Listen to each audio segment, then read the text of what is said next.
You know, a bandit, according to our unabashed dictionary, is a robber or outlaw who belongs to a gang that operates in an isolated or lawless area.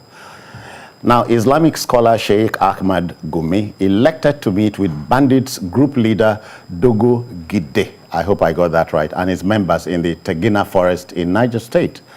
As far as he is concerned, the outlaws were willing to lay down their arms. They want forgiveness. In the meantime, Niger State and the federal government are in talks with kidnappers of the Kagara school children on their safe return. State helmsman, that's Abubakar Sani Bello of Niger State, has an impassioned plea to make. He also craves amnesty for the bandits. But there's also another word, Jide, like restitution. But with these people, you are just confused with these guys.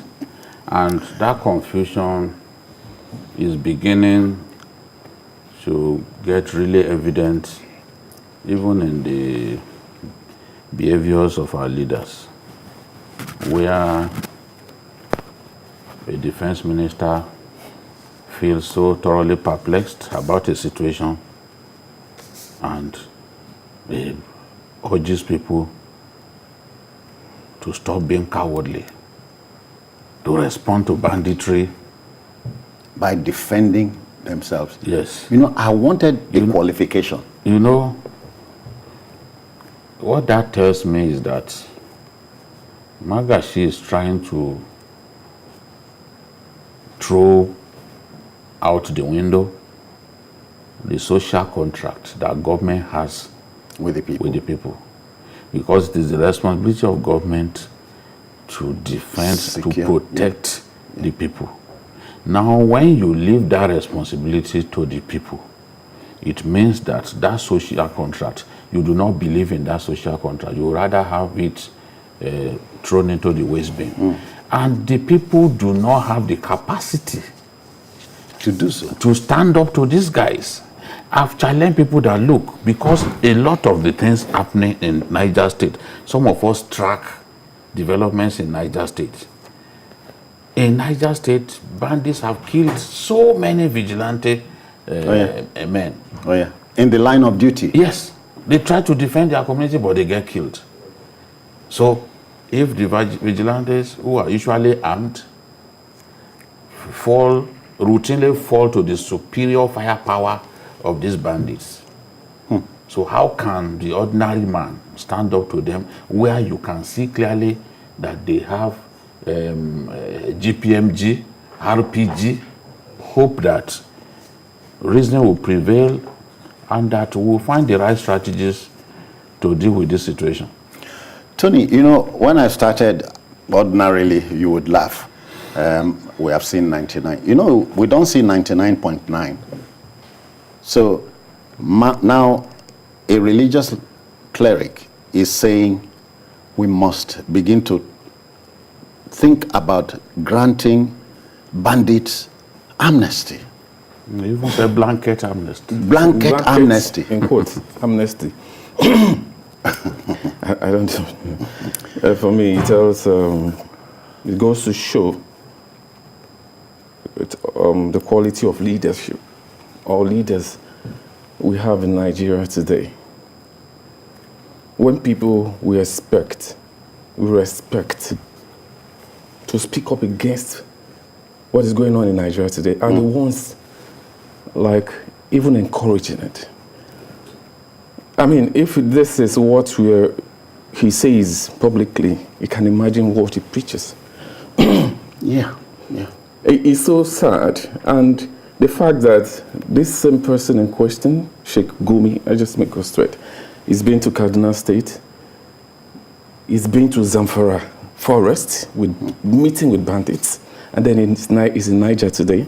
I was even begging government to grant them what is called blanket. You know, I'm thinking I'm thinking like a cynic now. Do you know, I cannot wait for a meeting between him and Shekau. I'm sorry, man. Yeah, because that's okay. Now, the military has been looking for these people. They've been causing mayhem. The governor of Katsina State once met with them. And then when you see governors too, governor of Zamfara State, now governor of Niger State, all supporting, it's like there's something the rest of the country doesn't know yet. But the question I want to ask, who offended these so-called bandits? How did they come about? Tony, they are not so-called. They are bandits. So where do they come from? What is the offense the states committed against them? Because what he's saying is that they are product of violence. And now they are taking arms up, taking arms against the states. Okay. So we want to know what actually the problem is. Who offended them in the first place? So is it a country, Nigeria is not a country where you reward criminality? Don't lose your cool. At the Hangout, ours is to mold opinion, Jide. So when it gets to a stage like this, obviously, they say if a man has done his best, what next to do is what is necessary. Yes. The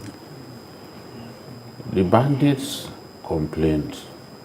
A lot of them used to own cattle.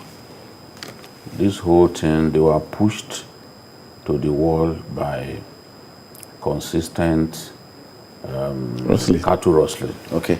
Government was not there for them. Now, they've decided to acquire weapons to be able to stand up to the rustlers. Okay, that's the primary aim. Yes. Face That's them. how they began to face the acquire enemy. weapons. Yes, because government was not able to stop the cattle rustling from taking place.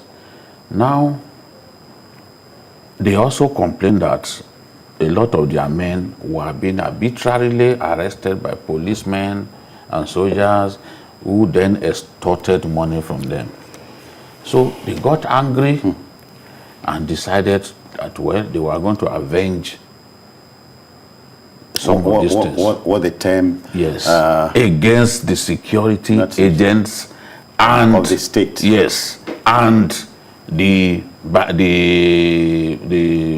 rustlers, the people who are rustling their cattle. But from then on, they sensed that they had acquired so much powers that they could then do other things. It's like somebody trying his hands at kidnapping, and he suddenly sees that this is a piece of business with fantastic profit margin. You shoot a lot less bullets, but you make so much money. Sometimes you don't even fire a shot. And you make much money. Sometimes you don't even fire a shot, and you can make 100 million. Look at Wadume, the one who was arrested in Taraba State. Yeah. It was 125 million that he got from an individual. The 100 million was not enough for him. He emptied the man's account, took more. He got the man's BVN, took all his money. Wadume, as a allegedly with the connivance of an army officer. Now, Governor Sani Bello had said last year, no mercy for amnesty. I mean, no amnesty for. But now we have changed the music. So where does this leave us? It leaves us nowhere. It leaves us nowhere. Because I'm thinking of amnesty in the Niger Delta. Of course, the militants had, you could say, arguably, a mission. Yes. They had a reason for going. Exactly. Now, how do you explain banditry? That's what I'm saying. I said, these bandits, what is the offense the state committed against them? Who offended them? I asked that question earlier. What's the root cause of the problem? Like Jesus said, their cattle, people rustle their cattle, steal their cattle and all that. That's not enough reason for you to go and arm yourself with AK-47 arms, which is illegal in unconstitutional form. And the consequence is that more groups are going to emerge. A gentleman is joining us from Canada. Good evening to you, sir. Welcome. Good evening. Thank you so much for this opportunity. Welcome. I just wanted to contribute to the program, especially regarding the security that has been happening. I've been here in Canada for 5 years, and I started to take a tally. By the way, I used to be in the military. I started from Nigerian military school at a very young age of 11. I started to take a charge of daily deaths in Nigeria. I don't miss your program. I don't miss other channels. I got to a point about 2 years of counting deaths in Nigeria, preventable deaths. It became exhausting. I had to stop. Yeah. I'm also a public health. I have public health background. The issues regarding security happening in Nigeria are completely preventable. We have no reason for making any excuses to what's happening. That's it. Thank you. Thank you very kindly.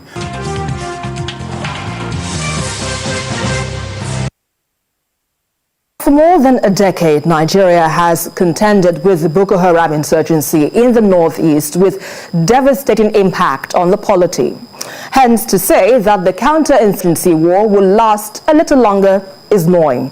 It was shocking and outrageous for Nigerians to hear from the immediate past Chief of Army Staff, retired Lieutenant General Tukur Buratai, that the country can't defeat insurgency in another 20 years.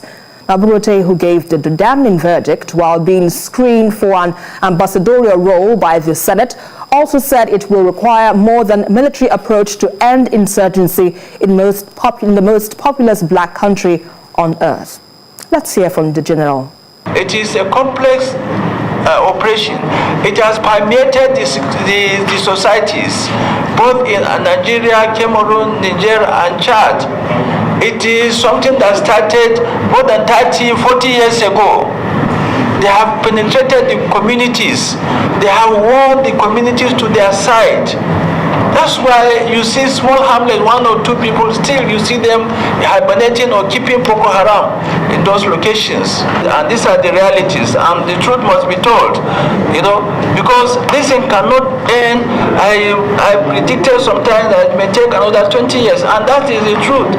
So unless these things are done comprehensively, deliberately, with serious intervention, we will still continue, this insecurity can continue to lead us.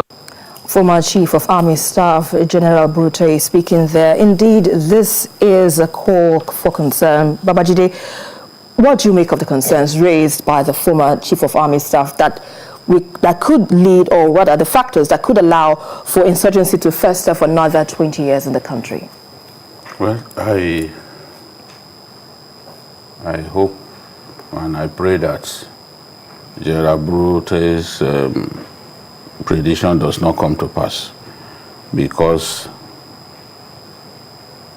if it comes to pass, it means that even the long insurgency that we always talk about, the Sri Lankan insurgency, will not have lasted as long as our own. That's what it means. I want to believe that the current leadership of the armed forces would continue to give their best, will continue to provide the right kind of leadership, provide the troops with what they need.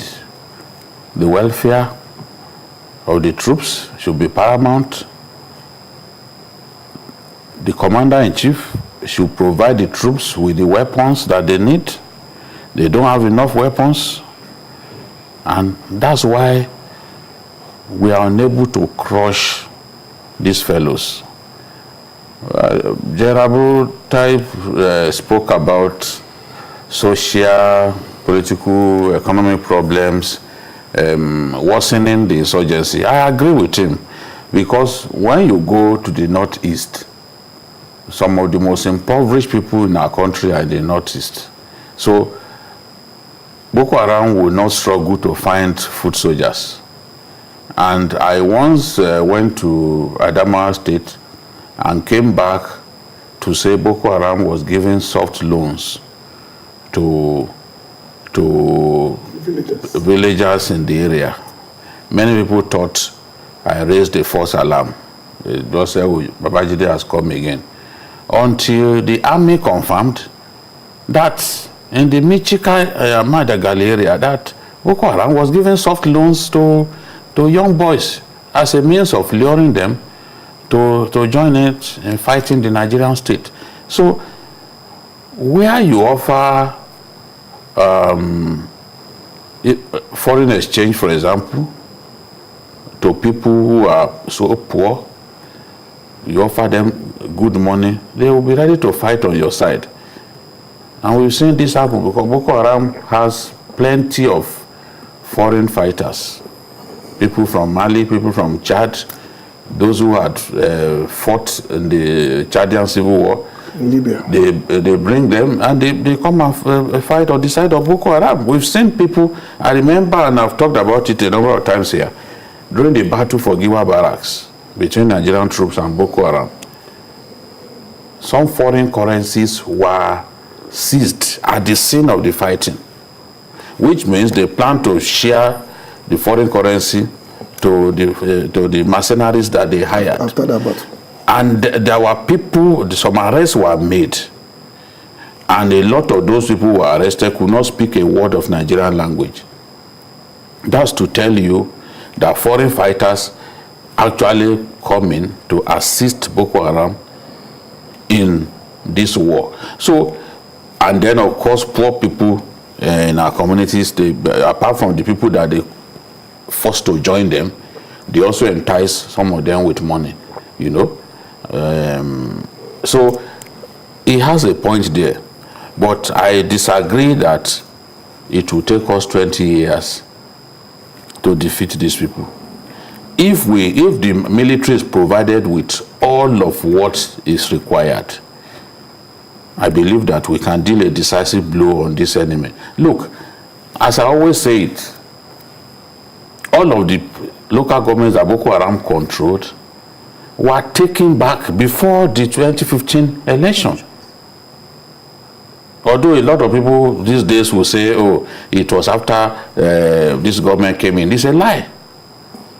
To confirm it, just Google when was Goza reclaimed. You see the date. Maybe in the course of this program we can do it, or GKB can do it right there. You see the date that Goza was reclaimed. You can Google when was Mafa reclaimed from Boko Haram. You see the date is there. All of these communities, we took them back because we took the right steps at that time. We used foreign fighters, military contractors, as they like to be called. They don't like to be called mercenaries. The military contractors, we used them. We brought in weapons. The T-72 Russian tanks, we brought them in. At this time, we should be investing on even T-90, because T-90 is the advanced grade of of that main battle tank. After all, we have good relationship with these people. Let's bring those game-changing weapons in and let us see whether it will take us 20 years. I mean, I don't think that it will take us 20 years, but the president must provide what the army needs. There's no way a ragtag army like Boko Haram will overwhelm soldiers from 4 different countries. I don't want to believe that that is possible. Chad, Cameroon, Niger, with Nigeria put together, we can't overrun Boko Haram. No, we don't need 20 years before that happens. Indeed. Now, GKB, with the position made by BKO with regards to the fight against insurgency, and perhaps the only base way we can do this is if the government provides our military with the needed equipment, do you go with submission by the former Chief of Army Staff that a lot needs to be done apart from the military now, because we need socio-economic factors that need to be addressed if you're to tackle the Boko Haram crisis headlong? Well, you have to look at it from 3 angles, really. The first one is economical, the one that you mentioned, when you are looking at the economic indices of those areas. But that pales in significance to the role that the army are playing when it comes to defense of our territorial integrity. What I expected from the retired general mainly is that the moment he resigned, in his handover notes, he should have solutions and problems that he has encountered forwarded to his successor in such a manner that the man can now go to war with a clean slate, knowing fully well these are the challenges that we have. But knowing the Nigerian military, especially the hierarchy of the Nigerian military, I can assure you that we are going to get more of the same going down the line. 20 years, of course, is a bit of a stretch. But you and I know that the reality is that we are ill-equipped to fight this war. We've been ill-equipped from day one, because you are not only fighting, it started out as a religious war, basically a sectarian war, and then took on a war that need economic inputs. And now we are fighting wars that are being, that the fund required to buy equipment are being paid through banditry and kidnapping at a scale that has not been seen before in a long time. And we have bandits and terrorists in places that they can easily be identified, walk in, walk out, and nothing will happen to them. That to me is the face of the war that I don't think will end anytime soon. What is needed is been clearly stated. If, hypothetically, Boko Haram is holding across, and bandits, whatever names you want to call them, across the entire northern axis of our country. Let's say they are holding every state, about 7 of them. What do we need to defend and take back these states? Will have been the real need that the Army Command or the Military Command will have to fall to the President. It's not enough to start a university in Biu, or to start a school, so we have just to show that your job is not to take care of your people. That's the job of the governor. Your job as Army Chief was to provide the intelligence and the manpower required to safeguard our territorial integrity. This is a failure on his part. Because people get wisdom when they leave office. It's peculiar to Nigeria. All over the world, what people do is that they will go out and write a book to tell us the errors that happened when they were there, and then guide us towards not making the same mistake 20 years down the line. But in Nigeria, we seem to get more wisdom when we leave. And it happens, even former head of states seem to have all the answers a year after they've left office. And they will be in office for 8 years, some 11 years. And they will not do the very thing they are advising their successors to do, when they have, even at that time, more leverage and less insurgency to deal with. So I think what the Army is saying is congruent in the reason that failure of leadership across board, especially in the north, is what is fueling this insurgency. You know, Babajide, what are your thoughts on the likely implications of this? Because if, for instance, he has given us what it would take for us to get insurgency out of this country 5 years ago, what are the implications of this revelation? I think even before he spoke, many people were already convinced that this war is not as easy as people in government try to portray it. not as straightforward, yeah. All the talk about technical defeat, they go after soft targets and all that. Military bases are not soft targets. We can't count how many times Boko Haram overrun military bases, including super camps, so-called super camps, overrun by the army and by Boko Haram, you know, forcing troops to take refuge in a nearby town. So if the president and other people underrated this enemy, what the former Chief of Army Staff has said should nudge everyone back to reality that this enemy is not as weak as we think he is. I remember the president say, "How are the mighty falling?" That was before the election in 2015, that we had to go and get Chadians to assist us. Military contractors. But today, yes, but today, have we not brought Chadians in? Even Cameroonian troops have joined us in Bama in trying to overrun the enemy. Even in the Chad. What are we talking about? Even under his presidency, Chadian troops have entered Nigerian territory in the past and fought against the enemy. So when I heard that at that time, I said, Kai, this man is underrating these people. Been out of power for so long. You cannot simply underrate an enemy that you have not engaged. Based on face value. Based on the face value. Now we are seeing clearly that, look, there's international dimension to this thing, and this enemy is not as weak as we think he is. This enemy is being bankrolled by an international terrorist group like ISIS. They provide the funds for them, they help them with tactics and all that. So that's why it will appear that no matter how we kill them, they don't appear to be ending. And our porous borders allow them to bring in fighters from Mali to Niger Republic. Niger Republic, I'm afraid to say, is more or less a failed state.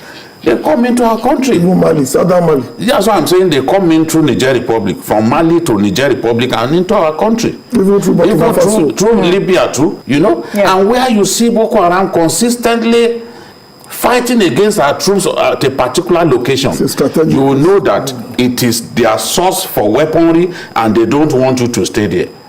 You've seen them do that repeatedly, especially in Northern Borno. There are places where they made sure they frustrated us. Then we decided to close the army bases in some of those places because of consistent attacks. First, the government will have to accept that this is a war, not an insurgency, not a battle somewhere, that we're in the middle of a full-scale war. And once you've accepted that, because we all know that trauma has 5 stages. Acceptance is the first stage. Then after that, we can now negotiate with ourselves how to fight this war. So far, the Nigerian government has not accepted that we have a war. They are still calling it many other names: banditry, thuggery, ethnic champions, Boko Haram. But what we have is a war. Islamic State, West Africa, is the mother lode of Boko Haram. And they are splitting into many groups. The country is still in the money mood over the Nigerian Air Force Beechcraft King aircraft that crashed on Sunday due to engine failure. All 7 crew members on board died in the crash. Meanwhile, President Muhammadu Buhari has sent his condolences to the Nigerian Air Force and families of the victims of the crash. In his message, the president ordered full investigation into the fatal crash. Gentlemen, quite unfortunate. We rarely see that, and I noticed I've noticed the kind of stability in aviation sector in Nigeria in the last couple of years. So we hardly have this kind of there was a time disaster. That we were really disturbed. Yes, around 2006, 2005, 2006. The boats were just dropping anyhow. But for a long time now, we've not had any major air crash. We've had accidents by the Air Force.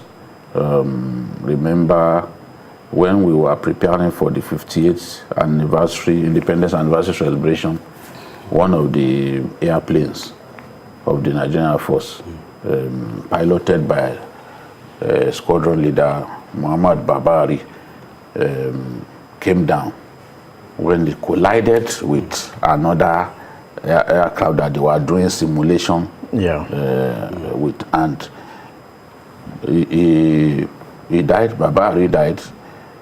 2 other crewmen, they ejected successfully, but one of them also died. So, leaving only 1 survivor out of the 3 of them.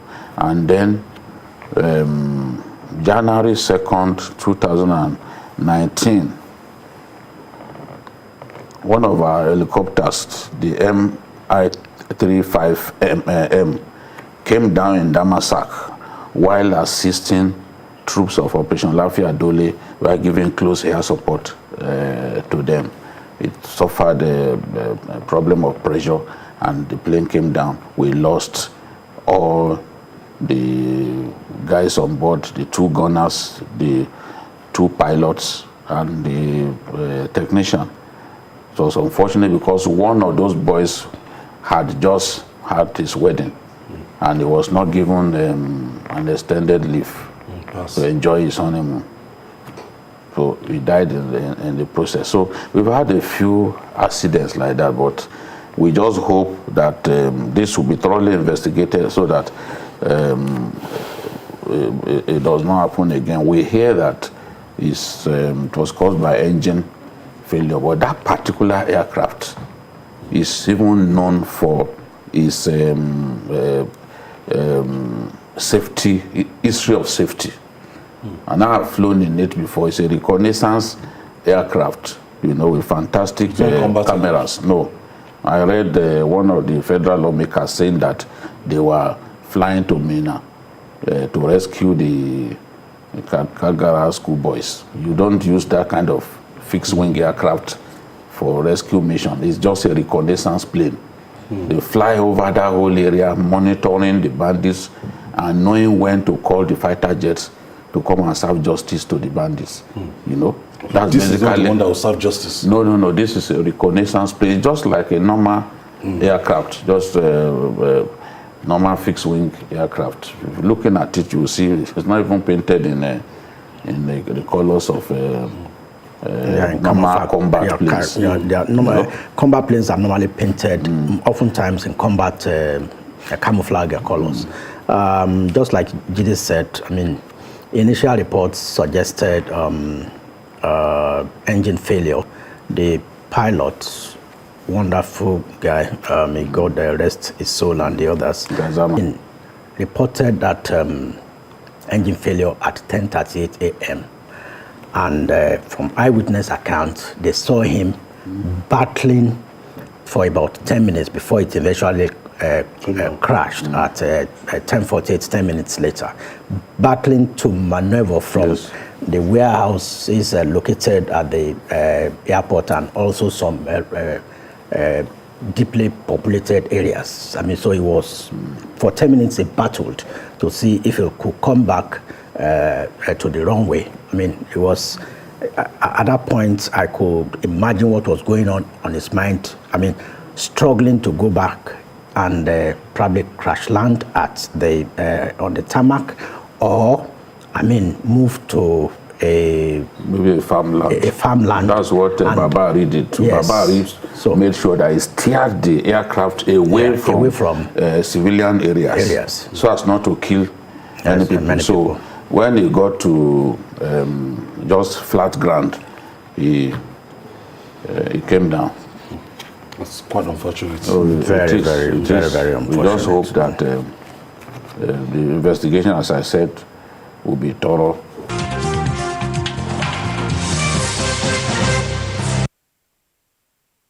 All right, then let's get going. You know, in a seeming merry-go-round offensive against insurgency and brigands, or brigandage, if you like, we have decidedly been beaten once too many times. From the Chibok girls' abduction of April 14, 2014, through to this moment, kidnappers have slapped us audaciously without let. Now, the latest setting is the town of Jangebe, I hope that's correct, in northwest Zamfara state, where as many as 300 girls at the government girls' secondary school there have been ferried into abduction by armed bandits. This is the second such kidnapping in over a week in Nigeria's northern region. Gentlemen, we know there's a thin line between freedom and captivity and between laughter and pain. Chris, Cyril, rather. Certainly not a day to laugh. It's not a day to laugh, certainly. We already find ourselves in a season that is, that does not let you laugh so easily, and then this is happening. The fact is that, like the French people say, the more things appear to change, the more they certainly remain the same. Terribly, wickedly, callously, you can use all the adjectives you want to use, but they remain so shamefully and, they remain disappointingly the same. So there is, I don't think that we're going to be able to write any new paragraph, any new clause, any new scene into this act, into this drama. You call it a merry-go-round. Perhaps it's bigger than that, perhaps that's what it is, but the fact is that nothing has changed.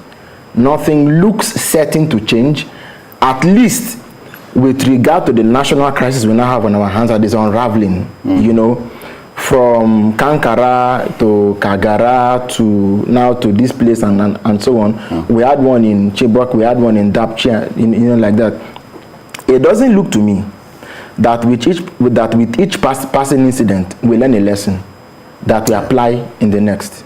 It doesn't look so. Now, the fact is that when we even say... But a lesson is taught each time. Of course, a lesson is always taught. It's for you to catch it. I mean, if you know what I'm talking about. Now, the fact is that when we even use the loose word bandits, nobody knows who these people are. Yeah, that the governor had received some is it 300 repentance. So if you he's still receiving up to this moment. So you imagine if you have hundreds of bandits surrendering, and you have bandits who are equipped, have the numbers, have the intelligence, have the resources, the logistics, the capacity to abduct up to as much as hundreds of students again. So you begin to think about that and you begin to imagine. It means that what we are having is just a case of motion without any iota of movement. Sadly, the destinies of children are at stake. Sadly, education is under threat. Sadly, Nigeria's profile in insecurity is rising. And I just want to, honestly, I don't know. I hope somebody who has the capacity to effect change is listening and will do what is needed to be done. These are collective souls and so on. Banditry has become a way of life, more or less. And I'm gauging the discordant notes from voices across the country. Some governor favors having a dialogue with them, as he mentioned, and some others will say no in the morning, and then in the evening he changes tunes. And so you're wondering if this is not willful. The thing is, most governors have find it very difficult to come out openly to most governors. When I mean most governors, I mean even the ones that even met yesterday, castigating another set of governors who are all out to see that Nigeria is united in any way possible. Because most governors also come out to say, to fraternize with these people. Some people are saying, even Sheikh was saying that we should not call them criminals. And then we have a government who heard this and they are not doing anything. Just like Cyril has said, he said something, deterrence. The first one happened in Chibok. They called it Boko Haram. The second one happened in Dapchi. They termed it was by Boko Haram. The one that happened in Kagara, or the one that happened in Kankara, are you going to say it was Boko Haram? Have they got a name? No, because now we have started getting names. Now you said it was bandits. I heard, or we know, that ransom were paid. So if ransom was actually paid, just like we heard, like, because there were some arrests that were made and things like that. If that happened, if it happened, that is where the government should have nipped this in the bud, because bandits are like a cartel. If they are in one place, they will definitely tell you, oh boy, I don't collect, now your turn. And that is how it's done. Because nobody arrested the first person. And so the second person will do it and he will get away with it. A poorly produced home video would still excite the same, the same reaction. Of course. It's either it's going to excite you or will make you cry. Incite you, yeah. Or will incite you. So because the government has left this issue about, we have bandit, we have secured, or we are negotiating, or we have secured the release of our boys from these bandits, and no arrest was made, another set of people or another set of bandits and criminals will always want to do it, because they believe that the negotiation will come to them.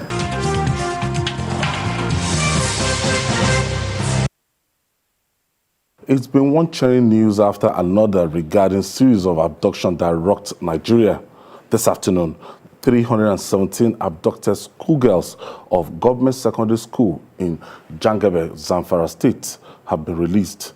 The release is coming 24 hours after kidnapped Kangara student in Niger State regained freedom. Okay, Adewale Adoye, let me start from you. Now, we have conflicting signals on this. We can't independently confirm this release. But as at the time we spoke with our correspondent in Zamfara State, he told us, and we have a kind of our style, we believe our correspondent the more. So he told us that they've been released, they're making their way back to the state capital, while the federal government or the state government, they're still saying, no, they've not been released. Well, as we speak now, we only hope it is true. that they have been released. But whether they have been released or not does not change the reality of kidnapping. The reality that if you are driving as a Nigerian, if you drive for 10 kilometers, you are likely to see about 2-3 checkpoints. But at about 317 girls are kidnapped, and their kidnappers drive for about 300 kilometers, 100 kilometers, and no single police checkpoint to even stop them. 317 taking 100 kilometers, no single police. They did not encounter any security engagement, either the military or the Air Force. So it's good news if they have been released. Then you also have to look at the fact that it may happen again. Because for the fact that they have been released does not mean that the conditions that led to their kidnap has been eliminated. So even though we are happy that they may have been released, we are also still not happy because the security situation in the country remains fundamentally the same. I saw the Kangara schoolboys yesterday, and I was taken aback. The level of treatment meted out on them, and the boys were even saying that at a point in time the terrorists were beating them, that they were beating them on a daily basis. I saw them; some of them could not walk well. I saw that visual, and they were in rags. Honestly, it's really, really sad that Nigeria has become, a country that the whole world is laughing, at. They're laughing at us, at what we have become. And when you look at it, 3 mass abductions within 3 months is bad enough for any government, for any country. And who are the ones we are talking about? The ones that will be the future of our country.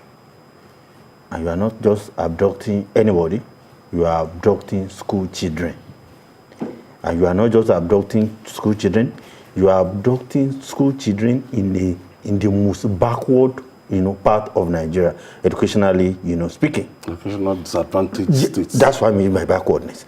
And this is a part of the country where you have the bulk of Nigeria's out of school children. A problem several administrations have not been able to undo, and solve properly. Of course, we may celebrate the release of 317, but it's not something that is worth, being celebrated. The same scenarios, the same conditions, the same factors that have made kidnapping kidnapping of young children a lucrative business in Nigeria. We are not yet talking about them. We are not yet addressing them.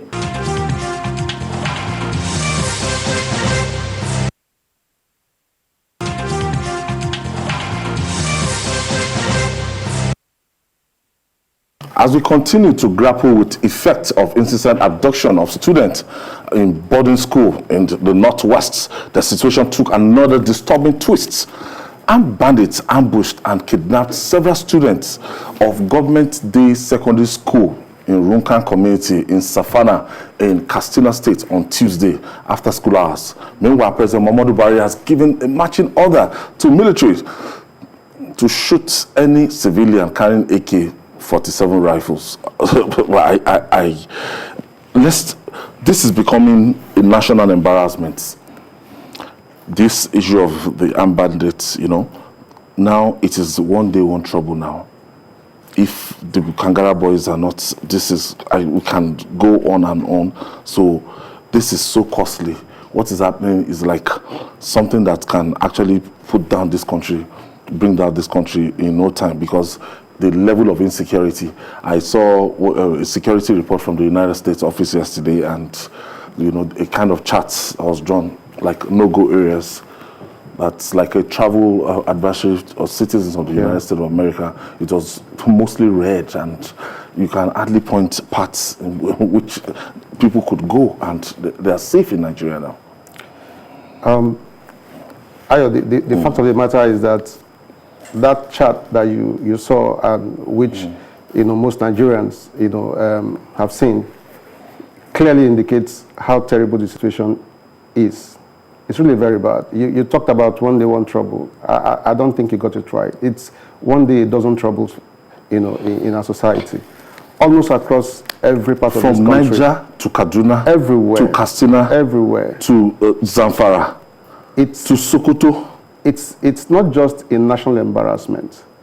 Different times, on this forum, we've talked about how insecure our country has become. There's no better way to describe it, Ayo. It's a national embarrassment. It's a shame. And it wouldn't be the first time that Mr. President is asking security agencies, to go after these bandits. So for me, it's basically a repetition of what we had always known. There are critics who have said, it would be necessary to, provide some clarifications in terms of, the scope of the order that has been given by Mr. President. I'd like to look at the no-fly zone declared by Mr. President, the essence of that no-fly zone. From intelligence reports, which they gathered, maybe they're saying that some illegal activities on air and everything, but the governors and some other stakeholders, they're saying that, look, this no-fly zone is inconsequential to this war, that the main objective is to deal with these guys, to get these guys to bring peace into Zamfara state and not the airspace. I think if the governor or anybody is saying that that order for no-flight zone is inconsequential, then the person is an enemy of the state. Because Zamfara has been in the news for the wrong reasons. And one of the major wrong reasons is because of the illegal mining there. And that is why banditry has been on the rise in Zamfara for a very long time. Do you have evidence of illegal airspace activities, people coming to drop ammunition? That is what they said. That is what the presidency said. That's the government statement. And don't forget, the National Security Advisor was for the first time, I saw him being very, very angry to say that there were some individuals who were actually sponsoring this. So for the presidency to say that jets were actually coming and dropping arms and taking the gold to Dubai, they even mentioned where it was going. That is intelligence report. So there's no how the government, so the government to substantially fuel the situation, the security situation there. That is how the likes of Sierra Leone, the Democratic Republic of Congo started. When once you see where there is mine, where there is gold, you will find out that there will be more activities in that, and not just illegal activity, as well as armed bandits trying to make sure that they have the right to do everything they want to do and sell at their own price. We were even thinking that now that the CBN was saying that they will be buying gold from Zamfara, is even going to bring down banditry in that area. But it has even, I don't know if it has even made it worse. It has made it worse. Zamfara is not the hottest place, because when you hear about Niger State now, Niger, every day we have cases of kidnapping and everything. And when you, like in Kaduna State, Kaduna is like the headquarters. What's the name of this local government? Kajuru local government. It's virtually every It's like ungovernable. So the attention in Zamfara alone might not be enough. We are talking about a whole region being under siege by these bandits. What makes it peculiar is because of the clear instruction given that territory should, at the moment, be a no-fly zone. It's not like banditry and other acts of criminality are not going on, in places like Nasarawa, in Niger, in Kaduna, in Katsina. I mean, we just learned about bandits kidnapping students, not students in boarding houses.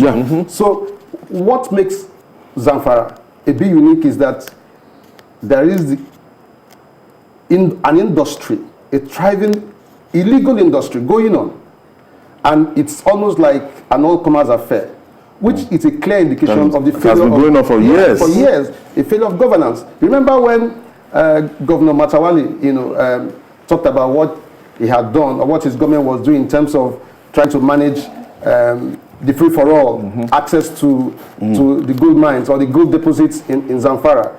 It raised a lot of concerns. I mean, because who should ordinarily control this mineral, you know, that is deposited in Zamfara? Why would the case of Zamfara be different? Why would it not be treated as the case of oil in the Niger Delta area? So there is something that is very unclear about what is going on in Zamfara, and there is need to pay particular attention there. Government has to be sincere about how he wants to handle the Zamfara case. There's this perception down south here that the federal government has not been decisive enough talking about these bandits, that the alacrity in which the military guys landed in Imo State to deal with the IPOB guys, because we were told that the security network, they started carrying arms, so just to de-escalate the tension there. But we've not seen the activities of Air Force, we've not seen Nigerian military moving into this region where we have these bandits, because the federal government say no dialogue. So after no dialogue, instead of them to continue their activities on a daily basis, we must see action. You know, that is part of the hypocrisy that people are talking about down south, because it's like another government is running the north and another government is running the south, and that is where the government, that is why if you go on social media, you go everywhere, there's this attitude and this feeling about, you know what, we are not united, and that is where the government is supposed to come and see how they can bring that confidence into Nigerians and say, we are one united. Because these guys every day on a daily basis, they keep kidnapping, they keep holding the state to ransom. I've said it before. Because okay, look at the sophisticated guns. Because look at the ammunition. We have not prosecuted or arrested these guys. That's an RPG. They have found it as a business for them. Because if, for instance, you arrest one, you arrest two in all their camps, they would have been, this kidnapping would have stopped. But because the government is not being decisive about it, now that they are saying is AK-47, but what you are saying here, is this AK-47? This is RPG. Is this RPG? This one will finish anything before on site. Like Sam is saying, we need to identify, is it AK-47 and others? And then we need to also break down that order. And they even have general purpose machine guns. Look at these machine guns now. Look at it. It's like they are fighting war with the Nigerian nation. And that is the fear of those in the south. They're even showing us videos, and even with Braga the show. Look at, they're even showing us everything. You know, Sam, I think we have issues identifying where these bandits were. Now we know that even commoners know where they are. I mean, we all have followed what Gumi had done, not just in Katsina, in Niger State and elsewhere. The ease with which he strolls into the camps tells you that these people are not too far from where we are. The government knows where these bandits are. It's very clear. Now you're talking about sincerity. The hypocrisy of it all is that the government doesn't seem to have the will to want to go out and deal with this matter. You call it decisiveness. The fact of the matter is that if clear intelligence has revealed that these people can be reached in hours, in hours, not like it's taking us 2-3 days. Nowadays, we just stroll in there, meet with them, have a chat, and return home.